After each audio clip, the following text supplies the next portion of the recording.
Israel, America, Iran మధ్యలో జరిగిన కాన్ఫ్లిక్ట్స్లో మనం కొన్ని నేర్చుకోవచ్చు. నెంబర్ 1, ఎమోషనల్ డిసిషన్స్ కానీ క్విక్గా రాంగ్ డిసిషన్స్ తీసుకుంటే దాని ఎఫెక్ట్ చాలా గట్టిగా ఉంటుంది. హమాజ్ అనేది ఇజ్రాయెల్ పైన అటాక్ చేసింది అంటే రీజన్ ఏమైనా ఉండొచ్చు.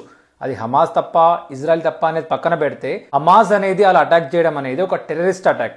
ఈవెన్ ప్రపంచం మొత్తం అదొక టెర్రరిస్ట్ అటాక్ లా చూసింది. అప్పటి నుంచి ఇజ్రాయెల్ అనేది గాజాలో అటాక్ చేస్తూనే ఉంది. మోర్ దెన్ 60,000 పీపుల్ చనిపోయినారు అనమాట. అంటే ఇక్కడ హమాస్ కి సపోర్టివ్ గా హెజ్బుల్లా ఉంది.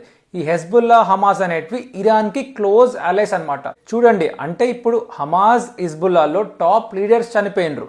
వాళ్ళు చనిపోవడం వల్ల ఇరాన్ ప్రాక్సీ గ్రూప్స్ అనేటివి ఇప్పుడు చాలా వీక్ పొజిషన్ లో ఉన్నాయి.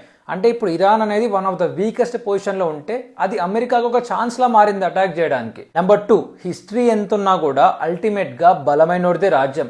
అండ్ ఆల్సో ఆ బలమైనోడికి ఎంత క్లోజ్ ఆలైస్ ఉన్నాయనేది కూడా చాలా ఇంపార్టెంట్. ఎందుకంటే ఇరాన్ కి 1000 years ఆఫ్ హిస్టరీ ఉంది. అదే అమెరికాకి ఓన్లీ 200+ years ఆఫ్ హిస్టరీ ఉంది. కానీ అల్టిమేట్ గా అమెరికా ఈస్ పవర్ఫుల్ కాబట్టి అమెరికా అటాక్ చేయగలిగింది. అదే కాదు, ఇప్పుడు చూసుకుందాం, ఈ వార్ లో ఇజ్రాయెల్ కి సపోర్టివ్ గా అమెరికా వచ్చింది, కానీ ఇరాన్కి సపోర్టివ్గా రష్యా ఉంది, చైనా ఉంది. కానీ రష్యా, చైనా వచ్చినాయా?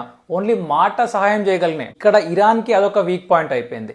నెంబర్ 3, ఎప్పుడు క్లోజ్ allies మనకు డెఫినెట్గా హెల్ప్ చేస్తాయి అనుకోవడం కూడా తప్పే. మన సైడ్ నుంచి ప్లానింగ్, ప్రిపరేషన్ అనేది ఉండాలి.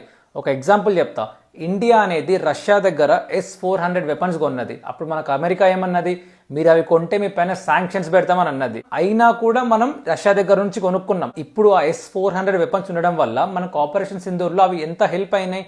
And also nuclear weapons. అప్పుడు అమెరికా ఏమన్నది, మీరు న్యూక్లియర్ వెపన్స్ ని తయారు చేస్తే మీ పైన శాంక్షన్స్ పెడతామని చెప్పి చాలా చెప్పింది. కానీ ఇండియా, మేము న్యూక్లియర్ వెపన్స్ మా అంతకు మేము ఫస్ట్ ఎక్కడ యూజ్ చేయం, కానీ మా సైడ్ నుంచి న్యూక్లియర్ వెపన్స్ ప్రిపరేషన్ మాత్రం జరుగుతాయి అని చెప్పి ఇండియా న్యూక్లియర్ వెపన్స్ టెస్ట్ జరిపింది. ఇప్పుడు ఆ న్యూక్లియర్ వెపన్స్ ఉండడం వల్ల మన కంట్రీ మీదకి ఎవరైనా రావాలన్నా కూడా 10 సార్లు ఆలోచిస్తారు. కానీ ఇప్పుడు ఉక్రెయిన్, ఇరాన్ సిచ్యువేషన్ చూస్తుంటే మనకు అర్థమవుతుంది కదా, న్యూక్లియర్ వెపన్స్ లేకపోతే వేరే కంట్రీస్ ఎలా ఆడుకుంటాయని చెప్పి. ఉక్రెయిన్ అయితే వాళ్ళంతకు వాళ్ళే న్యూక్లియర్ వెపన్స్ ని వదిలేసిండ్రు. ఇప్పుడు చూడండి రష్యా ఎలా అటాక్ చేస్తుందో. అదే న్యూక్లియర్ వెపన్స్ ఉండింటే రష్యా అటాక్ చేయడానికి కూడా కొంచెం భయపడుతుండే. నెంబర్ 4, ఎప్పుడు స్టార్ట్ అయ్యామన్న దానికన్నా ఎప్పుడు పాజ్ చేసి బయటకు వచ్చామనేది కూడా చాలా ఇంపార్టెంట్. ఇప్పుడు అమెరికా ఇరాన్లో ఉన్న న్యూక్లియర్ సైట్స్ పైన డిస్ట్రాయ్ చేసింది, అక్కడితో ఆపేసింది. కానీ ఇజ్రాయెల్ ఏమన్నది, లేదు మనం Iran supreme leader Ayatollah Ali ఖమేనీని చంపేద్దాము అని అంటే దానికి అమెరికా ఒప్పుకోలేదు. ఎందుకంటే ఇప్పుడు ఇలానే అటాక్ కంటిన్యూ చేస్తే అరబ్ కంట్రీస్ లో యుఎస్ యాంటీ సెంటిమెంట్ చాలా పెరిగిపోతుంది.